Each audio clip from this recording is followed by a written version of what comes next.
Stefan Baumann's The Grand View is funded in part by Plein Air Magazine, for people who love painting outdoors. pleinairmagazine.com. and by Masterpiece Canvas, makers of fine art canvases. We supply the canvas, you supply the vision.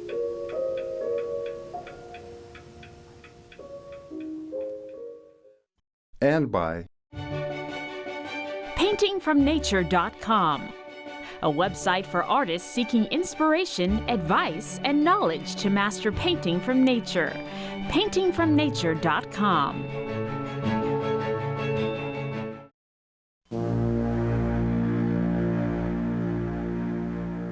In what is now known as Southern California, Native Americans lived for thousands of years, spending the cooler months hunting mountain goat and collecting vegetation to make it through the winter season.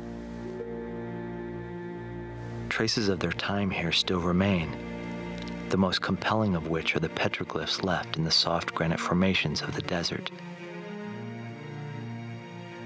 In 1961, this region became the set for a Hollywood feature film.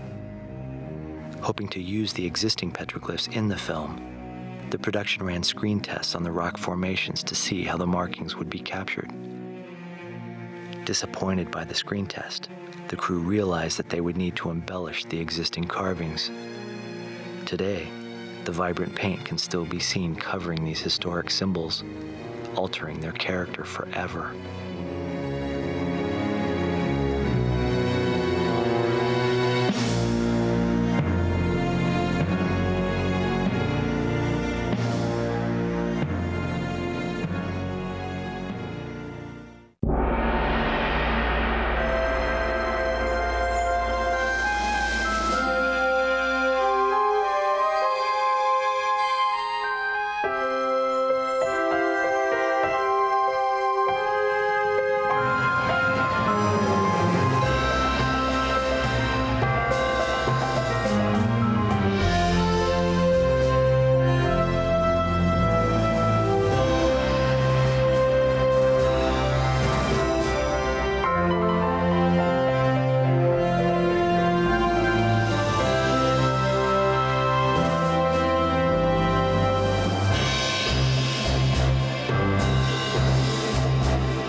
My name is Stefan Baumann, and welcome to the Grand View. Today we're going to journey through Joshua Tree National Park. This area was set aside in 1936 due to the efforts of one woman, Minerva Hoyt. In 1994, President Bill Clinton declared this place as a national park. So come along with me as we explore one of America's unique landscapes, Joshua Tree National Park.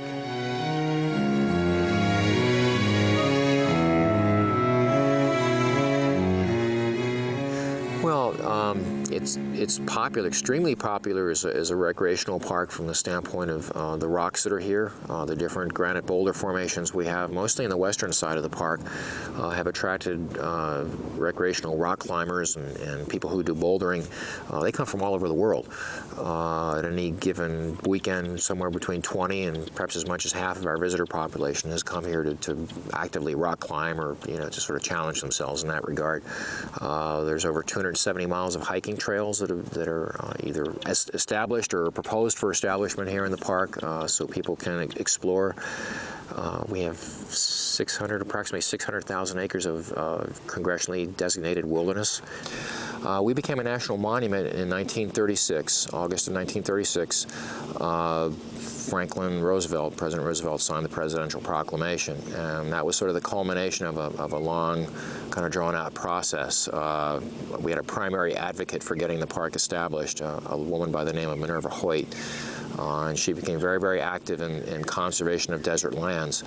and ultimately she was successful. But it was an interesting thing because I don't think there was as much appreciation for the desert as a place that was sort of worthy of protection. I think sometimes people have had a different attitude about deserts. You know, you come to the desert, you really have to have a different aesthetic when you look at the desert. It's not always big and spectacular, but there's really unique things going on here biologically and ecologically that make this an area that's worthy of protection. Minerva recognized that, and she just had a job to do to convince others to come around to that same viewpoint. Well, josh trees they're our signature plant. That's the plant that the park is named for, so we've had extensive josh tree communities. They've got actually some relatively narrow environmental tolerances. They can't grow in areas that are too hot. They can't grow in areas that are too cold. They need a certain amount of moisture. They don't tend to grow in the really extreme dry portions of the park. So they tend to be here in this area in a range of about between 3,000 and 6,000 feet. So as a consequence, they're somewhat sensitive to environmental shifts. Unlike a lot of trees where you can do a core and find out, looking at the growth rings, how old they are. Josh trees are monocots. They don't produce growth rings like that. So you can't just take a look, cut one off and take a look at the rings. There's no rings there.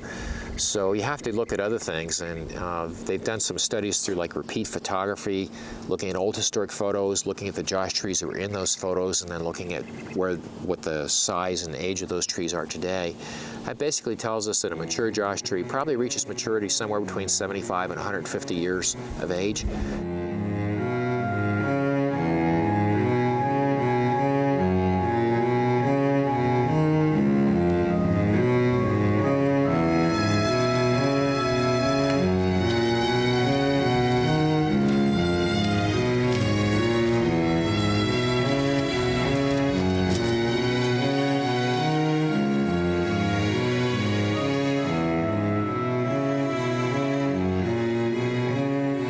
This area was home to primarily 3 different main cultural groups. The Serrano group were mostly in the western part of the park, the Chemehuevi throughout the east, and the Kuya along the southern boundary. And none of these tribes were very settled. They were very, I wouldn't say nomadic, but migratory, moving with the seasons. They'd be in high country when that was the best time of year and move to lower ground when it was cooler. When you look at cultural maps of the region, the oasis here would have fallen within Serrano territory, but a loosely defined territory. They certainly didn't have strict boundaries, but they had moved away because of the smallpox epidemic, and the Chemehuevi people moved in and were living at the oasis when the Serrano returned. They lived off the land, they did a lot. They would hunt the bighorn sheep, smaller animals, rabbit, game, things like that. But that would be mostly to, supplement their main diet, which had been vegetal food processing. They would have our most common feature in the park is milling slicks, where they process their food. They would have had seeds and other things from the locally available vegetation that they would have processed into food. And we do have both the slicks, which are just kind of really smooth, polished areas, and the mortars, which people are a lot more familiar with, I think, a bedrock mortar. For such a big park, so close to LA, we really have quite a lot to offer. A lot of people come out here from the city and they're stunned by the beauty and the simplicity and just that there is empty space still left anywhere in California. When you can get out in the park, and if you're the only person around, it is incredible, the quiet and the clear air, how crisp it is. No street lights, no noise. It just makes you feel like you're the only person around. It really is quite beautiful. And a lot of people don't see the desert as alive, and it really is. It's really evident in the desert, But on the other hand, when you do get a rain, stuff can spring up overnight.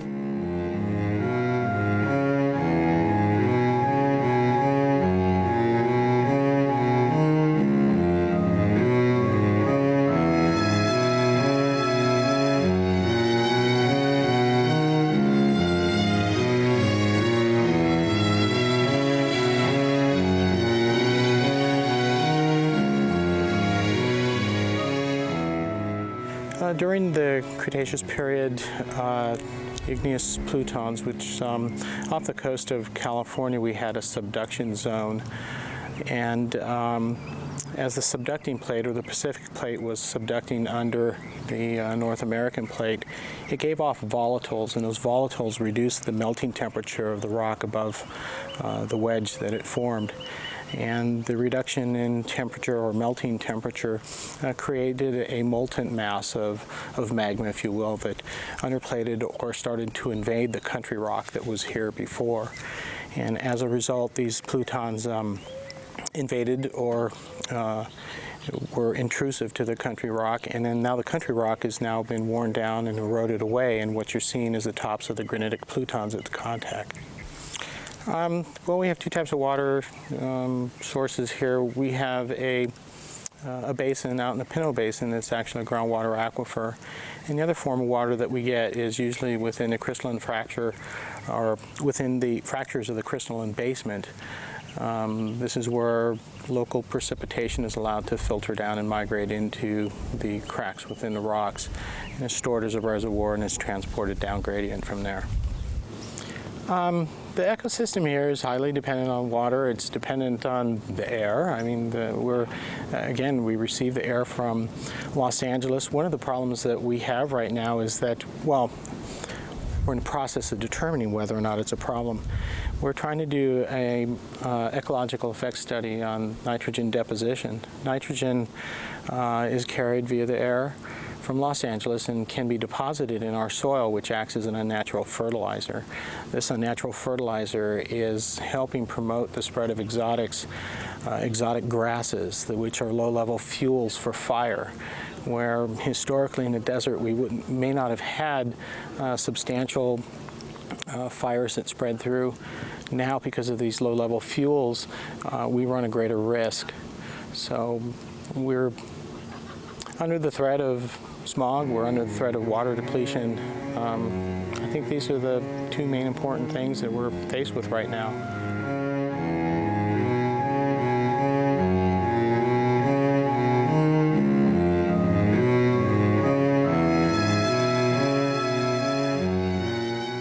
Well, we've spent a few days hiking around Joshua Tree National Park, and it's absolutely amazing for artists to paint. This park encompasses beautiful vertical rocks and wonderful horizons. So without further ado, let's get started. I'm going to take my palette and I'm going to squeeze out my three basic colors: cobalt blue, alizarin crimson, and cad yellow light. Now you can see I've already established a pencil line for my sketch, and I'm going to take this brush and I'm going to start laying my base color all over my mountain. These Joshua trees are absolutely amazing. Each one of them is a little bit different than the other. What I was amazed about traveling throughout this park is the variety of shapes that these trees come in. I find that when you're traveling around and you're making sketches, it's good to look at things in abstract form. And these trees absolutely encompass every abstract form you could possibly imagine. This granite has a wonderful, rich, reddish hue to it.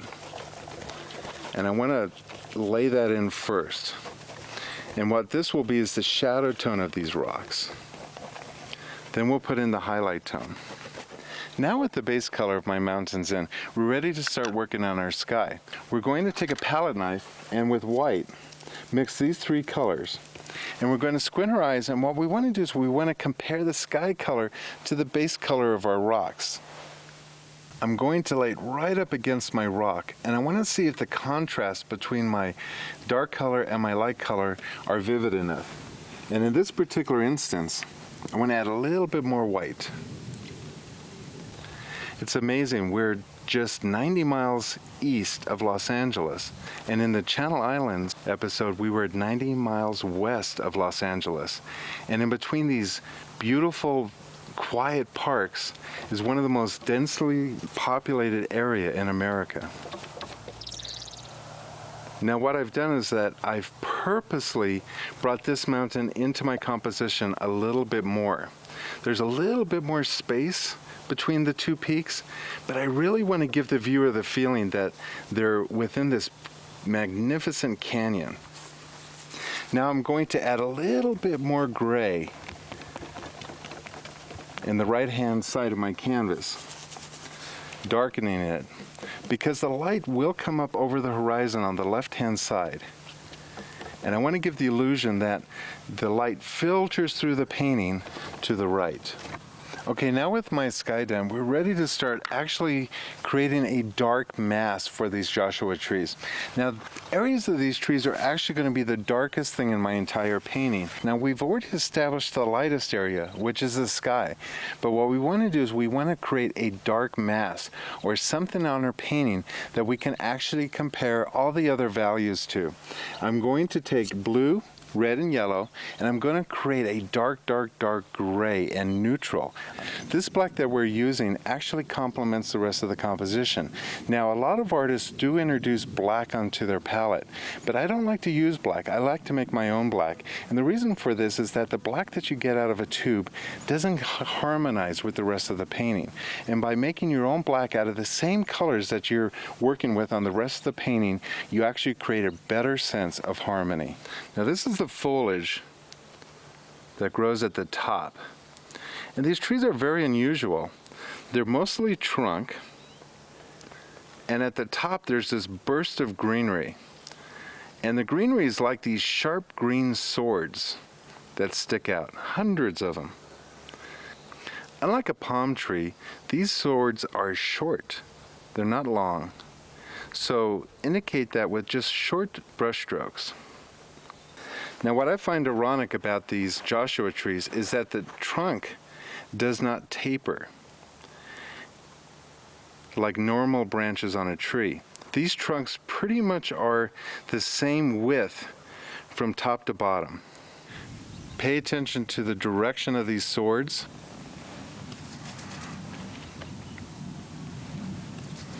Notice how the brush flicks out into each direction. Now, one thing I like to do is I like to make my darks transparent. So I'm going to take a paper towel and I'm going to very lightly wipe off a little bit of this dark color. Now, what I'm doing is I'm staining the canvas, and this gives a little bit of glow in my shadows so that my darks don't appear flat.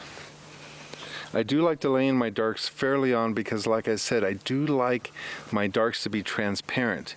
And if I get an opportunity to lay my dark on a dry canvas, I can wipe a little bit off and I can get a nice sense of depth in my darks.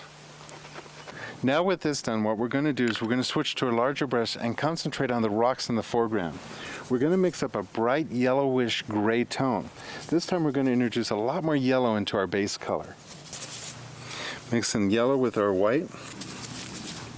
Introduce a little bit of the gray color and red.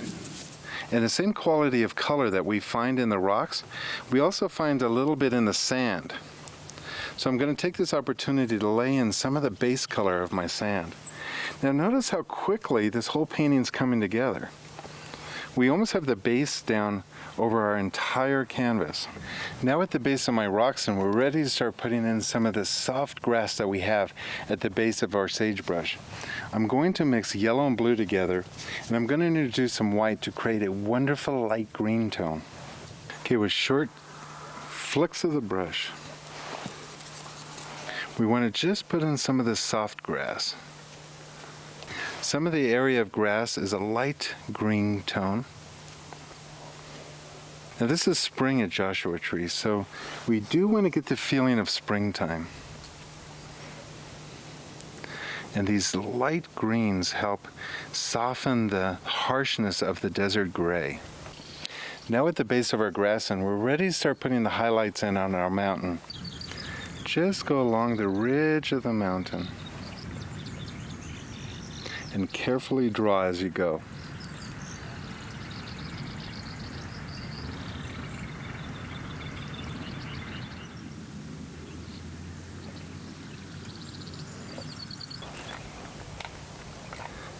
You will find out that it's the highlights in the painting that keep on changing.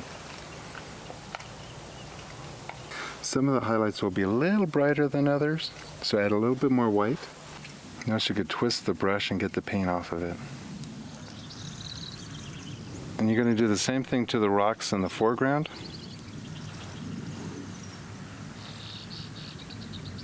Now, this is the main focal point of my painting, this Joshua tree in the front.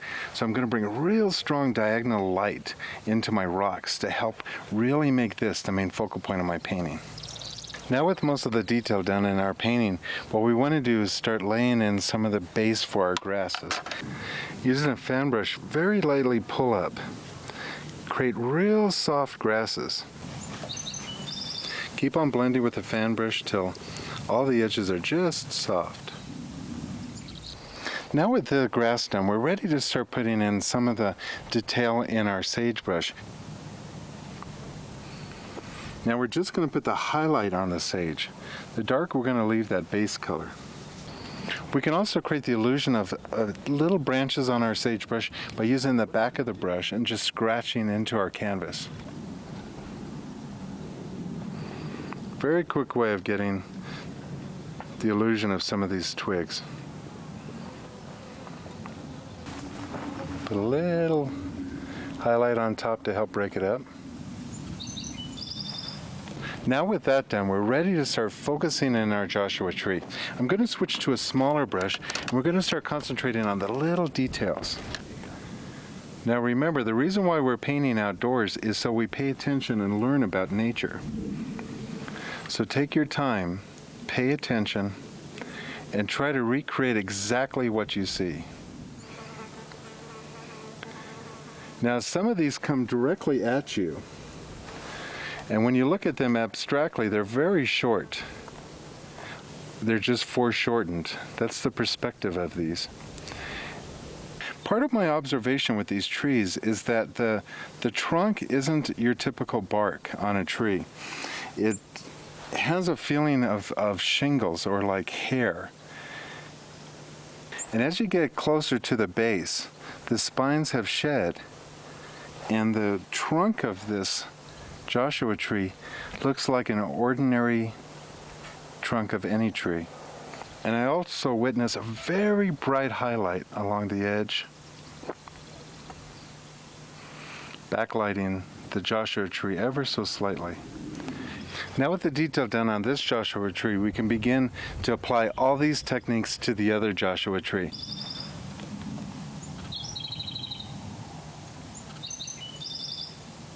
Now with my trees done, and I've got the little brush in my hand, I'm going to start laying in some of the darker twigs on my sagebrush.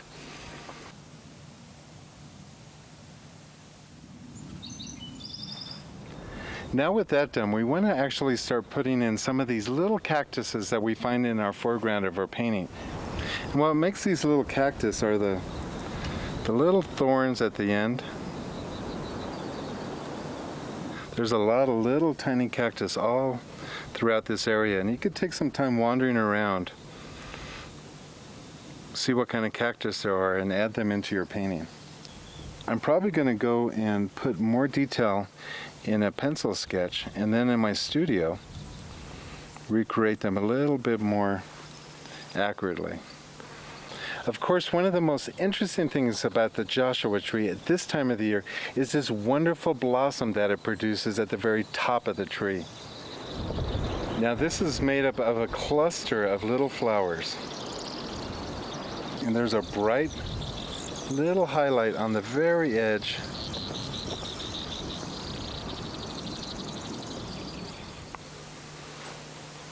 Also, there's some suggestion of little tiny blooms. This is just to remind us that yes, we were indeed here during the springtime. The desert is a beautiful place to go to in springtime. It's amazing how much alive it really is. And now with all of our detail done, we're ready to sign the painting and conclude this wonderful day at Joshua Tree National Park.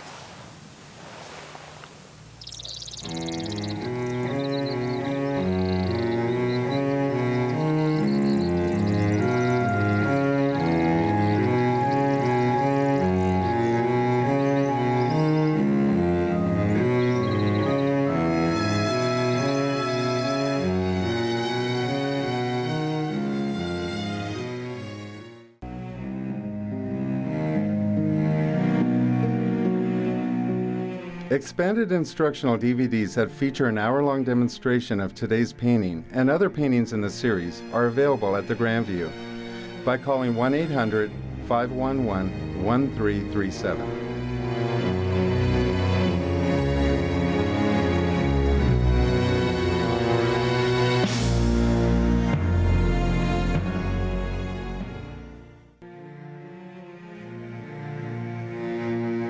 Join us on our website, thegrandview.org, and get more information about our show.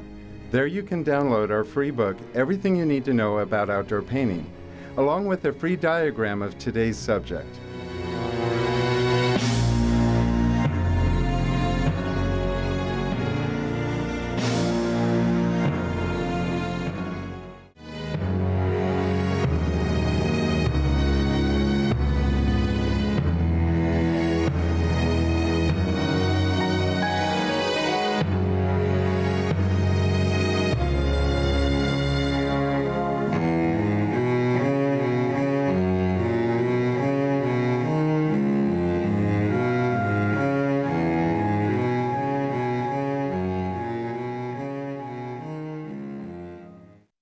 Stefan Baumann's The Grand View is funded in part by paintingfromnature.com, a website for artists seeking inspiration, advice, and knowledge to master painting from nature. paintingfromnature.com.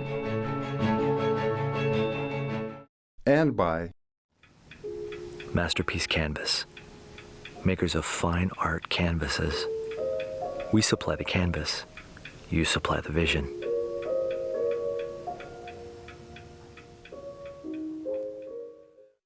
and by Plein Air Magazine, for people who love painting outdoors. pleinairmagazine.com